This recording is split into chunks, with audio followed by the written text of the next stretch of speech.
साथ जुड़ चुके हैं समीर कालरा जी और सच्चिदानंद उत्तेकर तो हमारे साथ बने हुए हैं ही प्रदीप पर। ग्लोबल संकेत तो बहुत ही बढ़िया, जी हाँ, काफ़ी अच्छे संकेत नज़र आ रहे हैं और ऐसा लगता है कि यहाँ से हमें भी एक शुरुआत अगर SGX के संकेत के हिसाब से थोड़ी फ्लैटिश हुई तो फिर मदद मिलनी चाहिए। बिल्कुल प्रकाश, आपको क्या लगता है, हमने एक अच्छी शार्प रिकवरी देखी है, आज कौन से लेवल इंपॉर्टेंट होंगे अगर थोड़े दबाव के साथ शुरुआत हुई?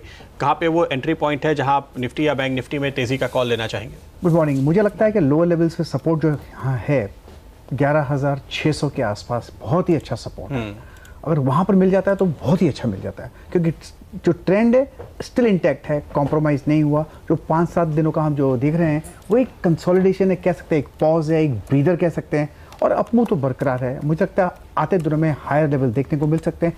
पहला पड़ाव रहेगा 11,700, फिर 741 और उसके भी बाद भी हायर लेवल देखने को मिल सकते हैं। और आपकी नज़र कौन से स्टॉक्स पर रहेगी आज? 2 स्टॉक्स लगते हैं, मैं तो FMCG और ऑटो अच्छे लगते हैं मुझे, तो मैंने आज शुरू किया है ब्रिटानिया से। ओके, पॉसिबल है कि ब्रिटानिया में एक अपमूव मिल सकता है यहाँ पर। तेज पहला इंडिकेशन तो मिला है। टेक्निकल टारगेट्स के 3,200 के हैं, स्टॉप होगा 2,940। और दूसरा है फार्मा से लुपिन मैंने निकाला हुआ है। लुपिन में भी एक तेज़ी नज़र आ रही है, काफ़ी दिनों से दिख रहे हैं, ये बरकरार हो सकती है। टारगेट ऑन द अपसाइड कुछ 850 के हो सकते हैं, स्टॉप होगा 820 का। तो ये हैं वो स्टॉक्स जिस पर नज़र होगी। ल्यूपिन, अच्छा ल्यूपिन पालविया साहब भी कुछ देर पहले हमारे साथ थे, वो कह रहे थे अशोक लेलैंड ल्यूपिन उनको पसंद है, तो ये पॉकेट आउट परफॉर्मेंस दिखाएगी। सच्चिदानंद उत्तेकर कह रहे थे कि डाबर और TVS मोटर उनको पसंद है। तो देखिए मोटा मोटी FMCG, ऑटो, ये वो स्टॉक्स हैं जो अच्छा प्रदर्शन दिखा सकते हैं। आज के सत्र में कालरा साहब को भेल जैसे स्टॉक्स में और मजबूती बनती हुई नज़र आती है। APL, अपोलो उनके पिक्स थे, पर लेकिन अब मार्केट शुरू होने वाला है और रुपए के ऊपर भी हमारी नज़र रहने वाली है। ध्यान रखिए शुक्रवार को करीब 25 पैसे की कमज़ोरी देखने को मिलती, 69.17 के पास जाकर रुपए ने शुरुआत करी थी। लेकिन प्री ओपनिंग ट्रेड्स में सबसे ज़्यादा इंपॉर्टेंट होगा TCS किस तरह से आज खुलता है और इन्फोसिस में किस तरह का प्रदर्शन देखने को मिलता है। इन्फोसिस में थोड़ा सा दबाव की एक्सपेक्टेशंस की जा रही है, क्योंकि ADR देखिए करीब 4% नीचे जाकर बंद हुआ था। तो ये तमाम चीज़ें हैं प्रदीप जिस पर नज़र रहेगी। जी हाँ, बिल्कुल। तो आज आप इन रिजल्ट पे रिएक्शन देखेंगे और उसके बाद इस ट्रंकेटेड वीक में अब आगे की तैयारी कैसी होती है उस पर नज़र होगी। और आज का हमारा पोल आपको जल्दी से बता देते हैं। तुरंत हमारे ट्विटर हैंडल पर जाकर आप अपनी राय दीजिए। TCS या इन्फोसिस में से नतीजे के बाद अब किस में ज़्यादा कमाई होगी? इन्फी क्योंकि वो नीचे गिरेगा इसलिए वो आप लेना चाहेंगे या फिर TCS पे दाव लगाएंगे? आपकी राय तुरंत दीजिए, हम आपको बताएंगे इस पोल का परिणाम भी। निफ्टी बैंक और बैंकिंग स्टॉक्स पर खास तौर पर नजर रखिए। गवर्नर शक्तिकांता दास के उस इंटरेस्टिंग बयान के बाद क्या रिएक्शन देखने को मिलता है, और ध्यान रखिए CPI IIP के आंकड़े भी अब इस बात की उम्मीद बढ़ा रहे हैं कि आपको एक रेट कट देखने को मिलेगा, एक और रेट कट देखने को मिलेगा। और हाँ, IMD का फोरकास्ट अच्छा रहा तो वो एक और मुद्दा होगा जो RBI की मदद करेगा। तो फिलहाल नजर डालते हैं शुरुआत में 11,693, 11,697, 50 पॉइंट ऊपर के टिक्स आते हुए फिलहाल तो निफ्टी में दिखाई दे रहे हैं। SGX के संकेत के बिल्कुल अलग, और सेंसेक्स करीब 150 पॉइंट ऊपर के टिक्स इस समय दिखा रहा है। कहाँ पे हो रही है खरीदारी? इंडेक्स के लिहाज से जो मदद मिली है TCS में देखिए 6-7% ऊपर के कोट्स दिख रहे थे, अब 4% ऊपर का कोट यहाँ दिखाई दे रहा है, तो इस पर नज़र रखेंगे। और इसके अलावा Coal India, Power Grid, Wipro, HDFC, ये कुछ और दिग्गज हैं जिनकी तरफ से मदद मिलती हुई नज़र आ रही है। इंडेक्स में अडानी पोर्ट्स और इन्फोसिस 1% नीचे के कोट दिखाता हुआ, तो इन्फी में केवल 1% की गिरावट, उसके सामने TCS में करीब 4% ऊपर तक के कोट्स आते हुए नजर आए हैं प्री ओपन सेशन में। शुरुआती मिनटों के दौरान अडानी पावर में पिछले सेशन की तेज़ी के बाद आज एक बार फिर से आपको 10% ऊपर तक के कोट्स दिखाई दे रहे हैं, तो इस पर ज़रूर नज़र होनी चाहिए। रुपए की शुरुआत कैसी हुई है? 8 पैसे मजबूत होकर रुपया खुला है, तो इसको FIs का लगातार सपोर्ट मिल रहा है, जबकि 71.5 का क्रूड, उसकी चिंता फिलहाल रुपए को नज़र नहीं आ रही है। 69.03 ये है लेवल। कमोडिटी की शुरुआत पे नज़र डालते हैं। कमोडिटी मार्केट्स में आज के शुरुआती संकेत, और आप यहाँ पर देखिए ज़्यादातर सेगमेंट्स में गिरावट देखने को मिल रही है। दरअसल हम तेज़ी को एडवांस में पचा लेते हैं, देर रात तक बाजार खुले होते हैं, इसलिए आज फिलहाल क्रूड में भी आपको नीचे का टिक देखने को मिलेगा। और रुपए की मजबूती से भी भारतीय बाजारों में कमोडिटीज़ पर इसका इम्पैक्ट दिखाई देता है, जो आप साफ तौर पे देख रहे हैं। मेटल्स में भी मोटे तौर पे कमज़ोरी का रुझान है, खास तौर पे जिंक और कॉपर करीब 1/3 से आधा % कमज़ोर होते हुए। और अब बारी है आज के जैकपॉट शेयर की। आशीष तैयार हो चुके हैं आज का वो आइडिया लेकर, सीधे चलते हैं उनके पास।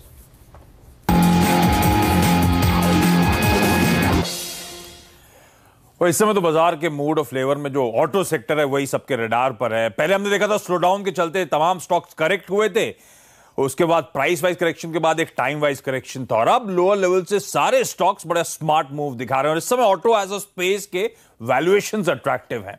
अब इस स्पेस में एक स्टॉक चुनना था तो कौन सा, तो सबसे प्रेफर्ड बेट जो समझ पड़ रही है इस समय वो है अशोक लेलैंड। अच्छा, एक कमर्शियल व्हीकल स्पेस का प्लेयर। तो पहले तो समझा दूं सीवी स्पेस पे मैं क्यों दाव लगा रहा हूं।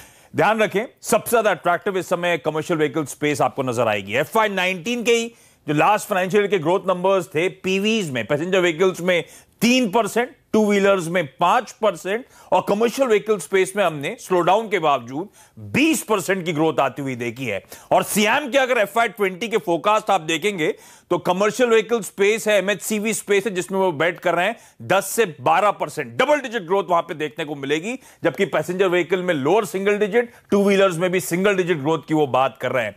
और उसमें भी अगर मैं डेटा को और इंटरप्रेट करूं तो पिछले 4 सालों से जो सीएम ने फोरकास्ट करा और एक्चुअल सेल्स जो हुई है, 4 में से 3 बार एमएचसीवी सेल्स फोरकास्ट से बेहतर परफॉर्म करी है। एलसीवीज, लाइट कमर्शियल व्हीकल्स, फोरकास्ट से 2 बार बेहतर परफॉर्म करती हुई नजर आई हैं, जबकि पैसेंजर व्हीकल्स और टू व्हीलर्स में सिर्फ एक बार ऐसा आउट परफॉर्मेंस नजर आया है। तो commercial vehicle as a space वैसे ही सबसे ज्यादा स्वीट स्पॉट पे नजर आता है। अब ध्यान रखिए, इस समय sentiments across the board tepid थे, क्योंकि अभी भी बाइंग मोमेंटम है नहीं, हालात कमजोर हैं। पर कमर्शियल व्हीकल स्पेस स्पेसिफिकली पूरी स्ट्रीट बेट कर रही है कि जो इलेक्शंस खत्म होंगे मई के बाद, अब इस स्पेस के हालात सुधरना शुरू होंगे, क्योंकि इस समय आमतौर पर इलेक्शन से पहले बाइंग डिफर्ड रहती है, लोग टालते हैं। अच्छा, एक और बात ध्यान रखें, construction, infra spending, mining activity, यहां पे टूल देखने को मिल रहा है, और इन सब स्पेसेस में बड़ा बेनिफिशियरी सीवी स्पेस में कहा जाता है अशोक लेलैंड को। पहली जो छमाई है FY20 की, या most probably second half of FY20 से आप देखेंगे कि एक बाइंग मोमेंटम और तूल पकड़ेगा, क्योंकि BS6 इंप्लीमेंटेशन से पहले बाइंग देखने को मिलेगी, क्योंकि तमाम कमर्शियल व्हीकल्स BS6 इंप्लीमेंटेशन के बाद महंगी होती हुई नजर आएंगी। लाख से 1.5 लाख रुपए के आसपास एक अनुमान है। इसके अलावा ओल्ड स्क्रैपेज पॉलिसी जो है गाड़ियों की, वो कहा जा रहा है FY20 में इंप्लीमेंट होती हुई नजर आएगी। ऐसा हुआ तो और कमर्शियल व्हीकल स्पेस को फायदा मिलेगा। तो इसीलिए कमर्शियल व्हीकल स्पेस को मैंने चुना है, जो ऑल द मोर अट्रैक्टिव नजर आती है इस पूरे ऑटो स्पेस में। अब अशोक लेलैंड की बात, ये स्टॉक दबाव में है। इस स्टॉक के हाईज थे 168 के, जो साल भर पहले मई में छुए थे उसने, और रीसेंट लोअर लेवल से मोमेंटम के बावजूद ये स्टॉक आज भी 40% से ज्यादा अपने हाईज से करेक्ट होकर कामकाज कर रहा है। अभी दबाव क्यों आया था? ओवरऑल ऑटोज में स्लो डाउन देखने को मिला था, क्योंकि वॉल्यूम्स कमजोर हुए थे। वॉल्यूम कमजोर होने के पीछे कई सारी वजह थी। एक तो मल्टीपल फैक्टर्स में कमजोर सेंटिमेंट थे, एनबीएफसी का क्राइसिस आया था क्योंकि यहां पे फंडिंग की दिक्कत आ गई थी, और नए एक्सेल लोड नॉर्म्स जो थे वो सब दबाव बना रहे थे। लेकिन अशोक लेलैंड में एक और कंसर्न उभरी थी कि मार्केट शेयर लूज कर रही है, और है ऐसा, मार्केट शेयर कंप्रेशन था। अब तक 33% का मार्केट शेयर, और उसके बाद FY19 के जो पहले 9 महीने मार्केट शेयर रिड्यूस होकर 32% पहुंच गया, 1% का रिडक्शन हुआ। पर क्यों ये मार्केट शेयर रिडक्शन हुआ, समझने की जरूरत है। दरअसल टाटा मोटर्स की तरफ से एक एग्रेशन देखने को मिला है।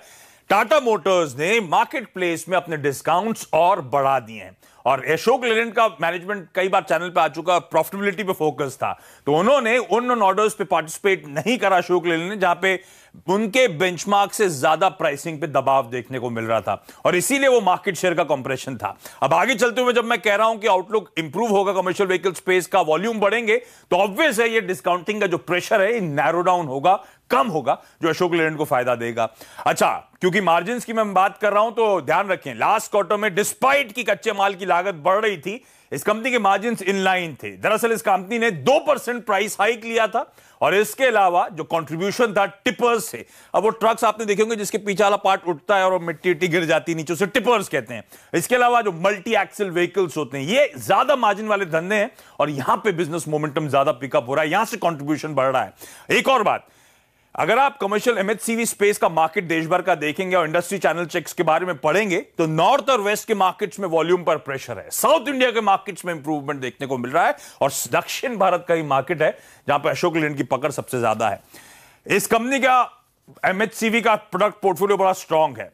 2.5 टन से लेकर 55 टन तक की सीवी प्रोडक्ट की कंपनी बनाती है भारत के बाजार में, और FY 2021 तक पूरी इंटायर रेंज ऑफ एलसीवीज ऑफर करने की तैयारी है। इस समय भी इसके पास एलसीवीज हैं, लेकिन कुल मार्केट अपॉर्चुनिटी का 45 से 50% के आसपास ये टैप करते हैं। अब ये स्ट्रैटेजिक डिसीजन जो है वो भी बड़ा हेल्पफुल होने वाला है। एक तो एक फुल फ्लेज सीवी प्लेयर एक कंपनी बनती हुई नजर आएगी, एडिशनल रेवेन्यू स्ट्रीम सामने आएगा, और सबसे इंपॉर्टेंट एलसीवी बिजनेस में पकड़ मजबूत करने से ये अपने बिजनेस मॉडल को डी रिस्क करेंगे। बिजनेस सिक्लिकलिटी जो हम देखते हैं एमएचसीवी सेगमेंट से, उससे डी रिस्क होती हुई नजर आएगी।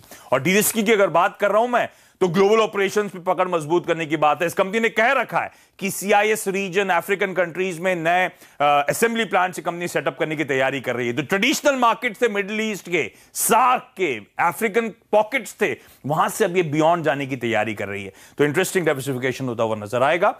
नियर टर्म हेडविंड्स लग रहा है ये रिसेंट करेक्शन के बाद स्टॉक में ऑलरेडी रिफ्लेक्ट कर रही हैं। इस समय अट्रैक्टिव नजर आता है, इसीलिए स्टॉक को रडार पे रखें। ऑलराइट, तो अशोक लेलैंड होगा ये स्टॉक, इस पर रहेगी नजर। 1.5% की मजबूती देखने को मिल रही है। कैसा लगता है ये 3 डिजिट में आएगा जल्दी, 100 रुपए का लेवल छुएगा? जिस तरीके से अभी मोमेंटम में, आई थिंक 100 तक तो आना ही चाहिए। कुछ देर पहले आपके जो फ्रेंड हैं राजेश पालविया जी, उनकी पिक भी थी आज सुबह की। अशोक, इनफैक्ट अगर हम ओवरऑल डेटा देखें तो वीकली चार्ट्स पे जो 200 बार वीकली एवरेज है वो प्लेस्ड है अराउंड 99 के आसपास। तो मुझे लग रहा है वहाँ पर जाने के लिए दिक्कत नहीं होगी जिस तरीके से पिछले हफ्ते का मोमेंटम है। बट आई थिंक 101 से लेके 105 का जो दायरा होगा वो काफ़ी अहम होगा। किस तरीके से वहाँ पर पोजीशंस बिल्ड हो रही है, हल्की हो रही है। बट मुझे लग रहा है 100 का जो लेवल है, आई थिंक वो इसी मूव में आना चाहिए। वो आने के लिए ज़्यादा दिक्कत नहीं लग रही मुझे।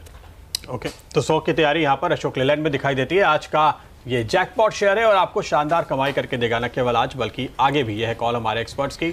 स्टॉक 2020 की टीम आपके सामने लेकर आते हैं, और पहले हेमंत की टीम आपकी स्क्रीन पर आ रही है। तो ये देखिए, इस समय आपके सामने ये सारे के सारे स्टॉक्स, जो एक बड़ी थीम यहाँ पर नजर आती है वो तो मानसून की है। सचिन, क्या चुना है आपने इस टीम में से? मैंने डिपेंडेबल और फ्री हिट दोनों चुना है। मुझे लग रहा है जिस तरीके से एस्कॉर्ट्स में पोजीशंस है, मुझे लग रहा है वहाँ पर अनवाइंडिंग हो सकती है। इनफैक्ट शॉर्ट्स काफ़ी थे इस पर्टिकुलर स्टॉक पे, वो ट्रैप हो सकते हैं। तो उसकी वजह से एक अच्छा मोमेंटम बन सकता है स्कॉट्स में। और L&T फूड्स की अगर हम बात करें तो मुझे लग रहा है यहाँ पर विकली चार्ट्स पे एक अच्छा स्ट्रक्चर नज़र आ रहा है, जहाँ पर एक बुलिश रिवर्सल हो चुका है। तो आई थिंक फ्री हिट के लिहाज से जैसे उसका नाम है, मुझे लग रहा है 45 के लेवल्स डेफिनेटली इस पर्टिकुलर स्टॉक में आ सकते हैं आगे जाके। तो मुझे लग रहा है यहाँ पर थोड़ा सा बेट लेना चाहिए। बिल्कुल, तो ये स्टॉक बढ़िया प्रदर्शन दिखा सकता है। और नीरज की टीम में आपको सबसे बढ़िया खिलाड़ी कौन सा लगा? वहाँ पर भी जिस तरीके से हीरो मोटोकॉर्प के पोजीशंस है, वहाँ पर भी एक शॉर्ट कवरिंग मूव आ सकती है। तो हीरो मोटोकॉर्प पे बुलिश बायस रखना चाहिए। एंड लुमेक्स ऑटो, इसका स्ट्रक्चर मुझे अच्छा लग रहा है। मुझे लग रहा है यहाँ पर कहीं जाकर एक डबल बॉटम बनने के संकेत मिल रहे हैं ऑन द ब्रॉडर स्केल। तो मुझे लग रहा है ये पर्टिकुलर स्टॉक अपने रेडार में जरूर रखना चाहिए। ओके, तो लुमेक्स ऑटो और हीरो मोटो, ये दो स्टॉक्स पसंद आ रहे हैं नीरज की टीम में से। तो ये सारे स्टॉक्स जो आपको शानदार कमाई करके देने वाले हैं। इस बीच एक इंटरेस्टिंग खबर आती हुई स्पाइस जेट पे। पिछले सेशन में हमने यहाँ पे 8 या 9% की तेज़ी देखी थी। उसके बाद ये फिर से आपको 3% ऊपर दिखाई दे रहा है, क्योंकि इसको काफ़ी फ़ायदा मिल रहा है जेट की फ्लाइट्स कब होने का, और अब ये नई उड़ानें शुरू करने की घोषणा कर रहे हैं। वो खबर भी आपकी स्क्रीन पर हम लेकर आएंगे। तो स्पाइस जेट के लिए एक और अच्छी खबर हांगकांग वगैरह सामने आती है छुट्टियों में, गर्मियों में, और आप तो स्पाइस जेट से जाइए। हाँ, कर रहे थे कि ये जेट ने क्यों बंद कर दी, तो वो स्पाइस जेट से जा सकते हैं। तो ये बड़ी अच्छी खबर आ रही है आपके लिए। इस महीने अब तक ये करीब 16% के रिटर्न दे चुका है, और इनफैक्ट पिछले 2 सेशन ही अगर आप देखिए, पिछला सेशन करीब 8 से 9% और आज तकरीबन 3% की तेजी, और तो 12% के आसपास हो गया। कह रहे थे मुनाफे की तैयारी में, तो सामने से बोले आज स्पाइस जेट पे बात नहीं होगी, मैं कर लीजिए आप बताइए, तो बोले बुलिश हैं। आपको पता थी ये वाली खबर आने वाली? नहीं, बिल्कुल नहीं। जिस तरीके से प्राइस है, प्राइस पे बहुत ज़्यादा भरोसा है। खबरें तो आती रहती है, बट जिस तरीके से उस लिहाज से बिल्डअप्स हो रहे हैं, मुझे लग रहा है वहाँ पर पैटर्न के टारगेट्स अभी तक पेंडिंग है। तो डेफिनेटली यहाँ पर दाव लगाना चाहिए। बिल्कुल, तो इस पर रखिएगा नज़र। ढाका, बैंकॉक, ये सब जगह हैं जहाँ पर अब ये लोग अपनी नई विमान सेवाएं शुरू कर रहे हैं। संजीव भसीन साहब हमारे साथ जुड़ चुके हैं IIFL से। भसीन साहब, स्वागत है आपका। बताइए मार्केट पर आपका क्या व्यू है, और आज तो मॉनसून का पूर्वानुमान भी 3 बजे मौसम विभाग पेश करने वाला है, उससे पहले आपको क्या पसंद है? हाँ, गुड मॉर्निंग। तो देखिए हेमंत, ग्लोबल रैली बहुत स्ट्रांग है, और कोई भी डिक्लाइन आए तो लेने का मौका है। 10 दिन से हमने कंसोलिडेट किया है आफ्टर हिटिंग 11,760। हम अभी भी सोचते हैं in this by the first week of May you should be hitting 12,000 and maybe बी बियॉन्ड। तो 300 से 500 पॉइंट अभी ऑन द अपसाइड दिखता है और मिड कैप में बहुत आउट परफॉर्मेंस है। आपको ध्यान है 1 महीने से हम कॉन्ट्रेरियन होके ऑटोज में बहुत बुलिश थे जब सब मंदी में थे, और वहां से last week autos have been on fire. अभी भी हम सोचते हैं Ashok Leyland is one of the best plays on the economy. आपने अभी जिक्र की एलसीवी, एमएचवी, आप देखिए कि आईसीवी मार्केट में उसका market share is exceeded 30%, that is the intermediate commercial vehicle. और जो सीआईएस में उसका एक्सपोर्ट बेस बढ़ने को है और एक एक्सपेंशन है, that will be the real kicker. हम अभी भी सोचते हैं आपके पास अगर निवेश करना है तो 1 साल में 130 का भाव मिनिमम आपको दिखना चाहिए। Ashok Leyland, Eicher, TVS and Bajaj auto are 4 picks which you are very bullish. Metals में हम स्लाइटली कॉन्ट्रेरियन होकर अब कहते हैं कि जेएसडब्ल्यू और हिंडाल्को में price performance on the week side is over, this should be a good accumulate. और thirdly I think that select banks should be out performers, particularly mid cap. IDFC bank first, DCB और Federal Bank, और एक dark horse कहेंगे IDFC, जो holding company IDFC bank की है, उसका sum of parts valuation बहुत अट्रैक्टिव है और हमें लगता है यहां से 30 to 40% अपसाइड 1 साल में दिखना चाहिए। ओके, तो ये है वो stocks IDFC, JSPL, TVS, Eicher, Ashok Leyland और कुछ और जो इस वक्त आपको सुझा रहे हैं क्रॉस सेगमेंट्स। भसीन साहब आज इन्फी और टीसीएस पे नजर है। बाजार का जजमेंट क्लियर है, इन्फोसिस में 3% नीचे शुरुआत हो रही है, टीसीएस 2.5-3% ऊपर खुलता हुआ, लेकिन ब्रोकरेजेस ने दोनों के ही टारगेट्स बढ़ाए हैं। आप कैसे देख रहे हैं इन दोनों को, क्या कॉल है आपकी? नहीं, हमें लगता है दे आर फुली प्राइस्ड। जो आपके टेलविंड थे रुपया और यूरोप का, वो अब हेडविंड है। Europe is in a deep distress. मुझे लगता है उन्होंने गाइडेंस दी नहीं, but European business is going to be in a problem. Rupaya is now going to be a headwind. और thirdly wage attrition is quite high क्योंकि H1 visa. हमें लगता है the best on the prices is there. और प्रदीप, अगर हमने अब खेलना है तो हमने वो देखना है सेक्टर स्टॉक्स जहां 25 से 30% अपसाइड अर्निंग्स में दिखेगा, और इस कारण से valuation will play on that comfort. These will be good momentum, these will be good portfolio stocks, but out performance मुश्किल है। यहां मैं आपको अपना ओल्ड फेवरेट आईटीसी दावे से कहता हूं, अभी it is just started it's breakout, और आईटीसी के नंबर्स अगले 3-4 क्वार्टर में बहुत पॉजिटिव है। तो मैं अभी भी सोचता हूं ITC can be a relative out performer as compare to select IT. और अगर आपने रुपी वीकनेस प्ले करनी है तो better to play in Lupin, Sun and doctor Reddy on the pharma side. तो ये हैं वो स्टॉक्स जिस पर आपका भरोसा होना चाहिए। बढ़िया प्रदर्शन ये सारे के सारे शेयर दिखाएंगे। अशोक लेलैंड पर जो टारगेट है वो 130 का है। टीवीएस, बजाज ऑटो, ये तमाम स्टॉक्स पसंद हैं। और ऑटो शेयरों में तो देखिए पिछले हफ्ते से तेज़ी देखने को मिल रही थी। और भसीन साहब तो आपसे कब से कह रहे हैं इनमें खरीदारी करिए, बढ़िया पैसा बनेगा। और एक बात बढ़िया लग रही है, देखिए 12,000 अब की बार मई पहले हफ्ते में, मई पहले हफ्ता ही सर क्यों, इस पर हम थोड़ी देर में आगे बात करेंगे। 18 सेकंड बचे हैं बाजार शुरू होने में, और नज़र रहेगी ये तमाम स्टॉक्स पर। ऑटो ही नहीं, नज़र पर रखिएगा फर्टिलाइज़र शेयर भी। और नीरज ने आज कई सारे फर्टिलाइज़र शेयर देखिए अपनी स्टॉक 2020 की टीम में शामिल किए थे, तो वहाँ पर भी आज नज़र रहने वाली। देखिए 30 पॉइंट ऊपर सेंसेक्स ने शुरुआत करी है। टीसीएस खुल के भाग रहा है, 3% की मजबूती दिखा रहा है। इन्फोसिस 4% नीचे, जितना कंट्रीब्यूशन टीसीएस कर रहा है देखिए उतना ही खराब इन्फोसिस प्रदर्शन दिखाता हुआ। तो सबसे बड़ा गेनर अगर आप देखें तो टीसीएस है, और सबसे बड़ा लूज़र अगर आप देखें तो इन्फोसिस है। ये बिल्कुल आप देखिए, याद करिए पिछली तिमाही के नतीजे आए थे तो बिल्कुल इसके उल्टा था, और आज देखिए टीसीएस जो है वो बढ़िया प्रदर्शन दिखाता है। अब 3.25% की मजबूती के साथ ये भाग रहा है, अच्छा प्रदर्शन दिखा रहा है ये स्टॉक का। टाटा मोटर में तेज़ी देखने को मिल रही है। HCL टेक में अच्छा प्रदर्शन देखने को मिल रहा है। टेक महिंद्रा मजबूत है। तो टीसीएस के साथ ये कुछ स्टॉक्स हैं जो अच्छा प्रदर्शन आज के सत्र में दिखाते हुए।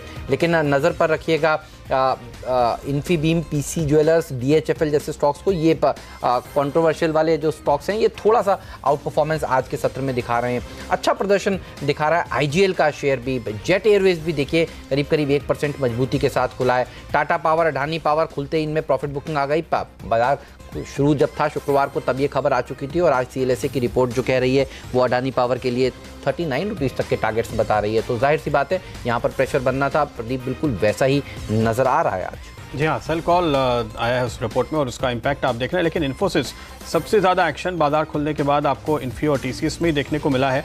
खासतौर पे इन्फी अब करीब 4% नीचे वायदा कारोबार में और यहाँ पर डिस्काउंट बढ़ता हुआ। चंदन तापड़िया हमारे साथ हैं। चंदन, इन्फोसिस में क्या देखते हैं आप, कहाँ तक गिरावट आ सकती है, क्या ट्रेड बनेगा? जी देखिए, यहाँ पे कंपैरेटिवली टीसीएस पे पॉजिटिव बेट है और इन्फोसिस शायद रेंज बाउंड बनता हुआ नजर आएगा। इन्फोसिस का डेटा सेटअप बता रहा था कि ये 6-6.5% से ज़्यादा मूवमेंट नहीं होगा और इसकी जो आईवी थी वो 51-52 के आसपास थी, वो अब क्रेस होती हुई नजर आ रही है, 31 के आसपास की आईवी हो रही है। और मेरा मानना है कि 700 की फुट में काफ़ी ओपन इंटरेस्ट खड़ा है और कहीं ना कहीं 700 के लेवल को ये सपोर्ट कर देगा। तो मेरे हिसाब से थोड़ी और डीप आती है तो 700 के लेवल को ध्यान में रखते हुए यहाँ पे थोड़ा सा कॉन्ट्रा बेट भी इन्फोसिस में बनाया जा सकता है। और वहाँ पे अगर मंदी की पोजीशन है तो ज़रूर आप बुक करें। 700 के नीचे इन्फी के गिरने की संभावना कम है। टीसीएस आपने कहा रिलेटिवली पॉजिटिव, क्या वहाँ पे एक लॉन्ग ट्रेड बनाएंगे? जी हाँ, जरूर यहाँ पे टीसीएस पे लॉन्ग ट्रेड बनाया जा सकता है और इनफैक्ट यहाँ पे हमारा पॉजिटिव स्ट्रेटेजी पेंडिंग है। हमारा मानना है कि टीसीएस ने ऑलरेडी जो 3 दिन का डिक्लाइन दिया उसमें 2000-2020 के लेवल को सपोर्ट किया है और ऊपर में शायद 2100-2110 के लेवल जो रिसेंट स्विंग आई है वहां तक वापस से टेस्ट कर सकता है। तो इस पर रखिएगा नजर। टेक महिंद्रा में एक अच्छी तेजी देखने को मिल रही है। प्रकाश साहब कह रहे हैं कि यहाँ पर लॉन्ग पोजीशंस बनाएंगे। प्रकाश जी बताइए कौन से लेवल्स नजर आ सकते हैं? मुझे लगता है आज का लो स्टॉप होना चाहिए, अगर नहीं उससे कम भी होगा तो कोई फर्क नहीं पड़ता है। मुझे लगता है इसे 810 से 815, 810 तो पहला लगता है टारगेट, फिर उसके बाद 815 भी जा सकता है टेक में। अच्छा लगता है, अच्छा मोमेंटम है। ध्यान हम टीसीएस और इन्फोसिस पर तो जरूर रहेगा ये, लेकिन टेक महिंद्रा को भूलना नहीं चाहिए। बिल्कुल, टेक महिंद्रा को भूलना नहीं चाहिए। आपको भी लग रहा है टेक महिंद्रा आउट परफॉर्मेंस दिखा सकता है? मेरे को लगता है वो दिखाएगा, क्योंकि अगर आप इन्फोसिस और टीसीएस के रिजल्ट देखें सेगमेंट वाइज तो उनका टेलीकम्युनिकेशन में काफ़ी हाई ग्रोथ आया रेवेन्यू में और टेक महिंद्रा के लिए वो सबसे बड़ा सेगमेंट है। तो मेरे को लगता है यहाँ से 850-900 जा सकता है। 850-900 तक के लेवल्स नजर आ सकते हैं। टेक महिंद्रा ये वो स्टॉक है जो आपको खरीदना चाहिए, आपकी नज़र में क्या है? इनफैक्ट टेक महिंद्रा काफ़ी अच्छी बेट है। इनफैक्ट मुझे लग रहा है 810-715 के लेवल्स इमीडिएटली इसी स्विंग में आने चाहिए और नीचे 790 एक अहम लेवल होगा फ्यूचर्स में। अगर ये पर्टिकुलर लेवल ब्रीच हो जाता है तो मोमेंटम फिजल आउट हो सकता है, बट मुझे लग रहा है जिस तरीके से अभी पोजीशंस बन रही है 810 की यहाँ पर तैयारी है। ये अक्षर का दिन नजर आ रहा है प्रदीप। टीसीएस, टीवीएस, ये Tata Motor, Tech Mahindra, Tata Steel, ये सब भाग रहे हैं। जी हाँ, टेक महिंद्रा पे एक पॉजिटिव नतीजे की भी उम्मीद है। यहाँ पर अच्छी ग्रोथ नजर आएगी आपको रिलेटिवली 3% से ऊपर की कांस्टेंट करेंसी में या डॉलर आए, दोनों तरीके से। स्पाइस जेट में इस बीच आपके टारगेट क्या थे, एक बार फिर से याद दिलाइए, क्योंकि 6% ऊपर आ चुका है ये। 122 तो 116-117 की तरफ बढ़ता हुआ 122 के टारगेट सचिन कह रहे हैं इनके साथ इस पोजीशन को होल्ड रखेंगे। देखिए 2 दिन के अंदर इस स्टॉक ने आपको कम से कम 14-15% की कमाई करके दे दी है, तो ये एक स्टार परफॉर्मर क्लियरली नजर आता है। वायदा कारोबार के लिहाज से अगर आप नजर डालें तो जो हमने आज का एक्शन कुछ स्टॉक्स में देखा है, पीसी ज्वेलर्स, इन्फी, बीम, इनमें तो मूवमेंट आ रही है, लेकिन एक बड़ा दिग्गज है जिसमें मूवमेंट है करीब 3% की, कोल इंडिया में, जो काफी रेयरली दिखाई देता है। इस स्टॉक पे चंदन क्या हो रहा है, क्या किस तरह की पोजीशन आप बनते हुए देख रहे हैं, क्या इसमें एक लंबा मौका देखते हैं? इंडिगो बात करते हैं। जी हाँ, देखिए कोल इंडिया में यहाँ पे कंसोलिडेशन ब्रेकआउट देखने को मिला और 240 का जो हर्डल था वो काफी दिनों के बाद में डिसाइसिवली होल्ड कर रहा है। आज एक पॉजिटिव ओपनिंग हुई है, हालांकि वॉल्यूम इतने नहीं थे बट मैकेनिकल इंडिकेटर और डेटाबेस जो पुट राइटिंग के वो यहाँ पे सपोर्टिव है। तो यहाँ पे 242 का सपोर्ट बनता हुआ नजर आएगा, 255-258 तक के लेवल यहाँ पे बन सकते हैं। तो इस पर कोल इंडिया पर रखिएगा नजर। और स्पाइस जेट की तेजी देखिए इंटर ग्लोब एविएशन के लिए भी फ़ायदेमंद है। अब देखिए जेट की कुल 6-7 विमान ही इस समय चल रहे हैं। होप ये है कि ये मामला सुलझ जाए, लेकिन आज की तारीख में तो लोग देखिए फिर इंटर ग्लोब से जा रहे हैं, स्पाइस जेट से जा रहे हैं। स्पाइस जेट में तेज़ी बन चुकी है, इंटर ग्लोब में और बनती है क्या? इनफैक्ट 2 हफ्ते का कंसोलिडेशन था एंड वो पर्टिकुलर कंसोलिडेशन ओपनिंग में ब्रीच हुआ है, तो मुझे लग रहा है यहाँ पर एक अच्छी तेज़ी बन सकती है। 1455 के आसपास फ्यूचर्स ट्रेड करें, मुझे लग रहा है यहाँ पर 1435 के स्टॉप लॉस के साथ थोड़ी सी पोजिशनल लॉन्ग पोजीशन रखनी चाहिए। मुझे लग रहा है यहाँ पर 1500-1510 की तैयारी हो रही है, तो आई थिंक ये एक अच्छा कैंडिडेट होगा। जिस तरीके से ओपनिंग है और क्लियरली ऐसे संकेत आ रहे हैं कि यहाँ पर 2 हफ्ते का कंसोलिडेशन ब्रेकआउट है, तो मुझे लग रहा है ये तेजी बनेगी, तो ये काफ़ी अच्छी सस्टेनेबल तेजी बन सकती है यहाँ से। ठीक बात है, तो इस पर रखिएगा नज़र। और टाटा मोटर डीवीआर पर भी रखिएगा नज़र। जिस हिसाब से इसने आज खुलने के साथ शुरुआत दिखाई है, सबसे अगर आप देखें करेक्शन जिस स्टॉक में बड़ी हो चुकी है और करेक्शन पूरी भी हो चुकी है, वो तो टाटा मोटर का डीवीआर ही नज़र आ रहा है। चंदन जी, क्या व्यू है आपका इन दोनों स्टॉक्स पर? आज खुलते ही देखिए बाइंग इंटरेस्ट बन रहा है, कहाँ तक जा सकता है ये शेयर? जी हाँ, देखिए टाटा मोटर्स हम 222 तक के लेवल देख रहे थे, वो लेवल यहाँ पे बनते हुए नजर आए, बट अभी भी मोमेंटम इंटेक्ट है यहाँ पे, क्योंकि यहाँ पे देखिए काफी दिनों के बाद में कोल अनवाइंडिंग और पुट राइटिंग का दौर है वो जारी है, और लगातार 200 की पुट राइटिंग थी वो 210 और 220 की तरफ शिफ्ट हो रही है, तो संकेत दे रहे हैं कि मोमेंटम में इंटेक्ट है, और काफी सीरीज के बाद में इस स्टॉक में चाल पकड़ी है। इस सीरीज में लगभग 30% अप मूव है, और इंटरेस्टिंग बात ये देखिए कि पूरे ऑटो सेगमेंट में बाइंग इंटरेस्ट आई है, तो कहीं ना कहीं जो बीटन डाउन काउंटर है टाटा मोटर, अशोक लेलैंड, ये भी अब रेडार पे रहेंगे और चलते हुए नजर आएंगे। तो मेरा मानना है कि अब नया एक्सटेंडेड टारगेट 232 235 तक के लेवल आएंगे, और लॉन्ग पोजीशन होल्ड करने के लिए यहाँ पे मेरे हिसाब से 215 का स्टॉप लॉस रखना चाहिए। टाटा मोटर्स की तर्ज पे देखिए डीवीआर में भी मोमेंटम है, और यहाँ पे स्ट्रॉन्ग मोमेंटम है। पिछले 3 दिनों में टाटा मोटर्स थोड़ा सा कंसोलिडेट हुआ था, पर टाटा मोटर डीवीआर में मोमेंटम इंटेक्ट है, वॉल्यूम भी यहाँ पे एनकरेजिंग है, तो डीवीआर में भी यहाँ पे अब 100 का साइकोलॉजिकल लेवल को डिसाइसिव होल्ड कर रहा है, इसके लिए 100 सपोर्ट होगा, ऊपर में 112 115 तक के लेवल यहाँ पे बनेंगे। और आप इंडिगो की बात कर रहे हैं, उसमें यहाँ पे ब्रेकआउट बना है, और मेरा मानना है 5-6% का मूवमेंट फटाफट में आ जाएगा। 5-6% का मूवमेंट यहाँ पर आता हुआ। इंटरग्लोब में इसकी बात कर रहे हैं, देखिए तो स्पाइस ने ऑलरेडी ये तेजी दिखा दी है, इंटरग्लोब कैचअप करेगा, ये कॉल अब चंदन की ओर से भी आती हुई। भसीन साहब, आप कैसे देख रहे हैं मूवमेंट इन एविएशन स्टॉक्स में, क्या कॉल है आपकी स्पाइस, इंडिगो, जेट के बीच? नहीं, देखिए Pradeep, it's a 3-pronged attack. अब जेट में जब कोई बाइंग आएगी और there will be a shooter, that is definite, but it can take some time. In the mean time आप देख ही रहे हो IndiGo and SpiceJet are gaining, but यहाँ मैं आपको कॉन्ट्रेरियन होके एयरपोर्ट स्ट्रक्चर और एविएशन प्लेन्स वालों से दूर, I would rather play the airport as a whole. और GMR I have been very very bullish. 15 रुपए के भाव से मैं उस पर दावे से कह रहा था आपको 30 रुपए, अब मैं आपको कह सकता हूं कि 30 रुपए जरूर आएगा, क्योंकि उसने जो अपना एयरपोर्ट बिजनेस बेचा है अभी टाटा को, और वो हाइव ऑफ कर रहा है अपनी कंपनी को, रियल एस्टेट और पावर एक साइड और एविएशन एक side. This will be a star in the next 1 year। तो I would rather play the airport route as the air traffic on the expansion on the airports. और आप देख ही रहे हो पैन इंडिया, पैन एशिया और globally they are gaining expertise in setting up airports. तो वो एक ह्यूज रेवेन्यू बर्नर है over the next few years, it can be a huge out performer. कोई टारगेट है क्या जीएमआर पे भसीन साहब? 30 रुपए का टारगेट है सर 1 साल में। बिल्कुल, तो ज़बरदस्त प्रदर्शन दिखाएगा, और भसीन साहब का कन्विक्शन देखिए, आप पिछले कई दिनों से वो लगातार कह रहे हैं पर जीएमआर खरीदिए, और बढ़ा भी है ये स्टॉक। एक और सेक्टर जिस पर आपका काफ़ी कन्विक्शन बढ़ा है भसीन साहब, वो है आप कह रहे हैं मेटल्स। मेटल्स में बेस्ट मेटल स्टॉक जो आपको लगता है आज खरीदना चाहिए, अच्छी तेजी देखिए ये सूचकांक भी आज के सत्र में दिखा रहा है। हाँ देखिए हेमंत, उसमें मैं अभी भी दावे से कहता हूं जेएसडब्ल्यू हिंडाल्को में प्राइस अंडर परफॉर्मेंस है, वो कुछ रीजन से है, over ownership. JSW is the best integrated steel plant in India, और उसके जो आगे जाते हुए वॉल्यूम आउटब्रेक है वो बहुत स्ट्रांग है। आई थिंक जेएसडब्ल्यू इस प्राइस पे 285 290 पे सबसे अच्छा प्राइस परफॉर्मेंस देगा। I would say in 1 year you get targets of 375। Hindalco में हमने देखा है कि कुछ उसके प्लांट बंद होने से थोड़ी सी अनइवननेस है, बट आप देखिए नोवेलस के नंबर्स और performance in on the Canadian market, वो एक relative out performer and they are playing the North American side through Novelis. तो आई थिंक हिंडाल्को का यहाँ रिस्क रिवॉर्ड ये 205 पे बहुत फेवरेबल है। मुझे 250 से 250 का भाव आपको 1 साल में लिखता है। एज अ कॉन्ट्रेरियन अगर आप थोड़ा रिस्क रिवॉर्ड ले सकते हैं तो sale is looking very good, because pan India उसकी जो एक्सपोर्ट मार्केट है that will do extremely well in the next 6 to 9 months। Okay Bhasin साहब, बहुत बहुत शुक्रिया आपका आज हमारे साथ जुड़ने के लिए। तो ये तमाम स्टॉक्स जो संजीव भसीन आज आपको बता रहे हैं और इन पर रखिए नज़र, साथ ही 12,000 के लेवल मई के पहले हफ्ते में आते हुए नजर आएंगे, ये भी कन्वेक्शन। इस समय अगर आप देखें बाजार में मिड कैप स्टॉक्स में काफ़ी ज़बरदस्त तेज़ी देखने को मिल रही है। 4 में से 3 स्टॉक्स मजबूत दिखाई देंगे, और एक स्टॉक जो इस बीच मेरे रडार पे आ रहा है वो है प्रिज्म जॉनसन, ये मिड कैप सीमेंट कंपनी, जहाँ पे आज हमने 26% के आसपास वॉल्यूम अब तक के ट्रेड में देख लिया है। सचिन, अगर इसके चार्ट पे आप नजर डालें, काफ़ी तगड़ी शुरुआत देखने को मिली है। देखिए अच्छा कंसोलिडेशन हुआ है, उसके 200 डे एक्सपोनेंशियल मूविंग एवरेज के आसपास जो 91-92 के आसपास प्लेस्ड है। तो मुझे लग रहा है यहाँ पर अगर वॉल्यूम ब्रेकआउट हो जाता है तो प्राइस के लिहाज से 102 एक अहम लेवल होगा, और ये पर्टिकुलर लेवल अगर सस्टेन हो जाता है आज के सत्र में तो मोमेंटम एक्सटेंड हो सकता है 115 तक। तो मुझे लग रहा है यहाँ पर 91 का स्टॉप लॉस जरूर मेंटेन करना चाहिए, एंड थोड़ी सी लॉन्ग पोजीशन बनाने में कोई हर्ज नहीं। तो 102 तक के लेवल आप कह रहे हैं। समीर, आपको इस समय मिड कैप सीमेंट में फंडामेंटली स्ट्रेंथ दिखती है? मेरे को इतनी स्ट्रेंथ नहीं दिखती, क्योंकि जो प्राइसिंग है वो कॉस्ट कैचअप के लिए हो रही है।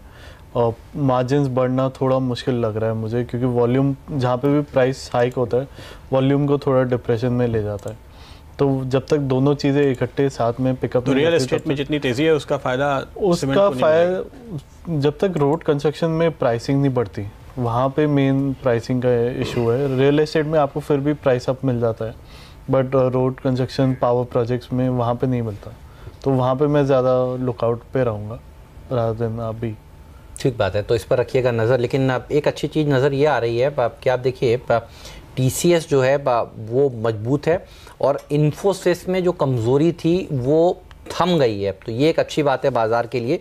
जो इन्फी कमज़ोर हो रहा था, थोड़ी सी चिंता कर रहे थे लोग, लेकिन अब आप देखिए इन्फोसिस आपका आज का दिन का लो क्या है तो डेज लो जो है देखिए वहाँ से करीब करीब इन्फोसिस 12-15 रुपये ऊपर नज़र आ रहा है। तो लो लगाया 712 का और इस समय भाव है 725 का। तो ये एक अच्छी बात है कि TCS की कमज़ोरी अब रुक गई है और TCS तो देखिए मजबूती के साथ कारोबार कर ही रहा है। और इसीलिए आप देखिए जो सेंसेक्स है वो करीब करीब 100 पॉइंट ऊपर कारोबार कर रहा है। अच्छा, बैंक निफ्टी देखिए बढ़िया प्रदर्शन दिखाता हुआ करीब करीब सेंचुरी इसने भी लगा दी है। और मिड कैप इंडेक्स आपके तो क्या कहने। तो शुक्रवार की तेज़ी को हमने और आगे कंटिन्यू किया। अच्छी बात ये नज़र आ रही है कि शुक्रवार को प्रदीप आप याद करिए जब हम कह रहे थे 30,000 का स्तर बैंक निफ्टी में देखने को मिलेगा, घबराइए मत, छुआ और वहाँ से थोड़ा सा नीचे आया और आज देखिए इसने आराम से 30,000 के स्तर को पार कर लिया है और 30,050 के आसपास इस समय कारोबार कर रहा है। बैंक निफ्टी पर क्या व्यू है आपका? बैंक निफ्टी क्या अब यहाँ से और भागेगा? जैसे सुबह डिस्कस हुआ है ना, 30,200 तक मुझे लग रहा है स्पॉट में लेवल्स आने चाहिए। तो जिस तरीके से ओपनिंग है और प्रॉपर वो रेंज में आके निकल रहा है, तो मुझे लग रहा है यहाँ पर डेफिनेटली थोड़ी लॉन्ग पोजीशन रखनी चाहिए। फ्यूचर्स के लिहाज से देखें तो मुझे लग रहा है 30,000 का अभी यहाँ से मैं स्टॉप लॉस रेकमेंड करूंगा। और ऊपर के लेवल्स अगर देखें जो कोइंसाइड होते हैं स्पॉट के लेवल्स के साथ, वो है अराउंड 30,310 के। तो मुझे लग रहा है यहाँ पर अच्छी तेज़ी बननी चाहिए एंड यहाँ पर इमीडिएटली लॉन्ग पोजीशन बनानी चाहिए। तो इस पर रखिएगा नज़र। अब 30,200 तक की जगह लग रही है और ये शुक्रवार को भी लग रहा था कि बैंकिंग स्टॉक्स में बढ़िया रैली देखने को मिलेगी। TCS के अच्छे नंबर्स का इम्पैक्ट जनरली प्रदीप हम देखते हैं पर टाटा एलेक्सी पर भी देखने को मिलता है। तो टाटा एलेक्सी एक और ऐसा स्टॉक है जिस पर अब तक बात नहीं हुई है, लेकिन ये शेयर भी आपके रडार पर होना चाहिए। और देखिए जी हाँ, ये भी बढ़िया प्रदर्शन दिखा रहा है। कोई टारगेट जो आपको आप कह रहे हैं, आप कुछ टारगेट नजर आ रहा है इसमें? टाटा एलेक्सी मुझे अच्छा लगता है बेसिकली कंसोलिडेशन पे, और आज पहला अपमूव मिला है। पॉसिबल है कि 1000 की तरफ जाने की कोशिश करेगा 970, थोड़ा वक्त लगे 1-2 दिन, लेकिन मुझे लगता है आज का लो को स्टॉप लगाकर चले और थोड़ा डीप 950 का लगाकर चले और 2-3 दिन दे दीजिए, 1000 पॉसिबल है। आपको भी लगता है 1000 वाला लेवल आने वाला है टाटा एलेक्सी में? आना चाहिए। इनफैक्ट कंसोलिडेशन अच्छा है। इनफैक्ट जिस तरीके से अभी बेस बना है 950 के आसपास, अगर वहाँ से मूव एक्सटेंड हो रही है तो मुझे लग रहा है इमीडिएटली अगर स्विंग बनना चाहिए तो वो कहीं जाकर 1000 के आसपास ही है। तो लग रहा है यहाँ पर बुलिश मोमेंटम बरकरार रह सकता है। ओके, तो 1000 के टारगेट यानी 4 अंकों में ये स्टॉक आपको जाता हुआ दिखाई देगा। टाटा एलेक्सी तेजी का कॉल इस पर भी आता हुआ। और आइए मैं आपको बताता हूँ आज का मेरा पंड्या का फंडा स्टॉक। और आज सभी की नजर है मॉनसून पे और हम बहुत सारे स्टॉक्स की लगातार इस पे बात कर चुके हैं पिछले कई दिनों में। इनमें से एक स्टॉक जो मुझे काफी पसंद आता है और इसको मैंने चुना है पंड्या का फंडा स्टॉक के तौर पे, वो है गोदरेज एग्रोवेट। और यहाँ पर 660 रुपए के टारगेट के साथ इस पे तेजी का कॉल बन रहा है। काफी वक्त से हमारी नजर थी लिस्टिंग के बाद से इस स्टॉक पे लगातार आपने दबाव देखा, काफी करेक्ट हुआ और अब ये स्टॉक एक बॉटम बनाकर ऊपर की ओर चलने की तैयारी कर रहा है। हमें लगता है कि ये सही वक्त है आपको यहाँ पर निवेश करने का। देखिए इस कंपनी का करीब 50% मुनाफा एग्रोकेमिकल से आता है और करीब 20% जो है वो एनिमल फीड बिजनेस से आता है। और ये दोनों ऐसे बिजनेस हैं जो सीधे तौर पे मॉनसून से ड्राइव होते हैं।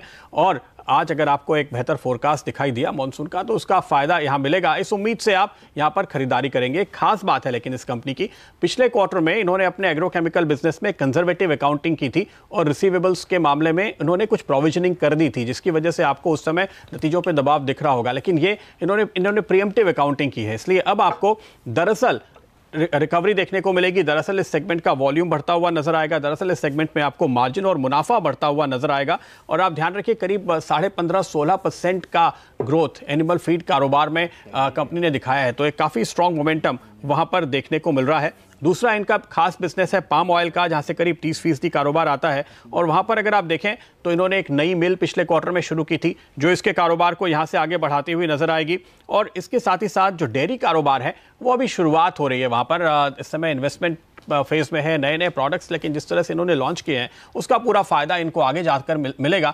तो ये एक हाई पोटेंशियल बिजनेस है जहां पे भी शुरुआत है। मुनाफे में अभी इसका जो कंट्रीब्यूशन है मुश्किल से 2-2.5% का ही है, लेकिन आगे चलकर ये जो कारोबार में इसका कंट्रीब्यूशन है वैसा ही करीब 15-20% का कंट्रीब्यूशन देता हुआ नजर आएगा। और ऐसा ही एक और जो कारोबार है इनका पोल्ट्री बिजनेस, जिसको ये गोदरेज टाइसन के नाम से चलाते हैं, वहां पर भी एक हाई पोटेंशियल बिजनेस है जो मीडियम टर्म में, यानी यहां से अगर आप 2 साल 3 साल का नजरिया लेते हैं तो ये बिजनेसेस हैं जो आगे चल करके स्ट्रॉन्ग ड्राइवर्स होंगे। इसलिए हमें लगता है कि इस समय ये सही लेवल है, सही मौका है, सही प्राइसिंग है, सही वैल्यूएशन है जहां आपको इस शेयर के ऊपर दाव लगाना चाहिए।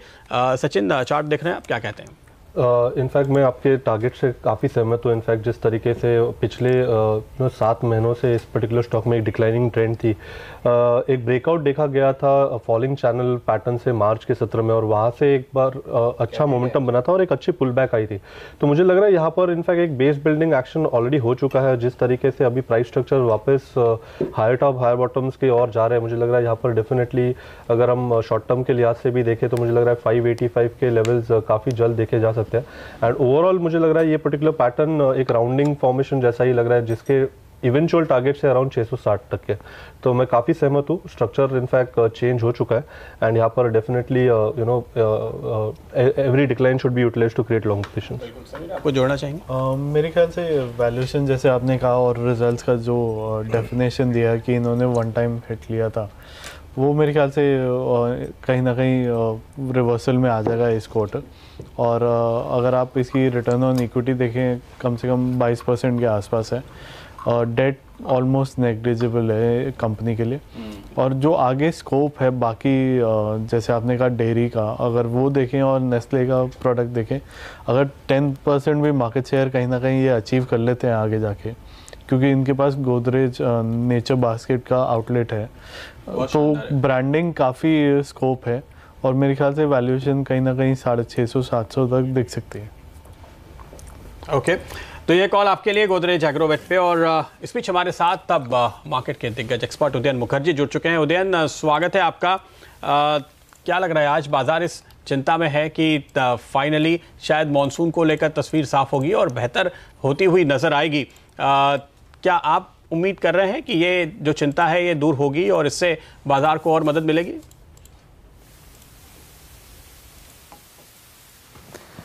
मॉर्निंग प्रदीप, देखिए मॉनसून इतना बड़ा मुद्दा नहीं है मार्केट के लिए मेरे हिसाब से। हाँ, हम एक डोमेस्टिक स्लोडाउन के बीच में से गुजर रहे हैं, ये बात सही है, और मैक्रो नंबर्स बहुत ज़्यादा अच्छे नहीं आ रहे।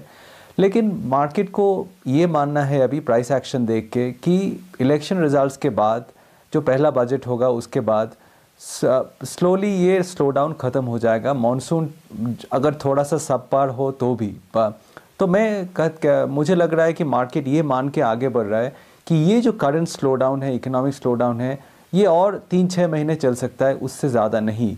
ये वेरी इंपॉर्टेंट अजम्पशन है क्योंकि मार्केट में एक अच्छा रैली हो चुका है 900,000 पॉइंट का निफ्टी का, वैल्यूएशंस बहुत कम नहीं लग रहा है अभी।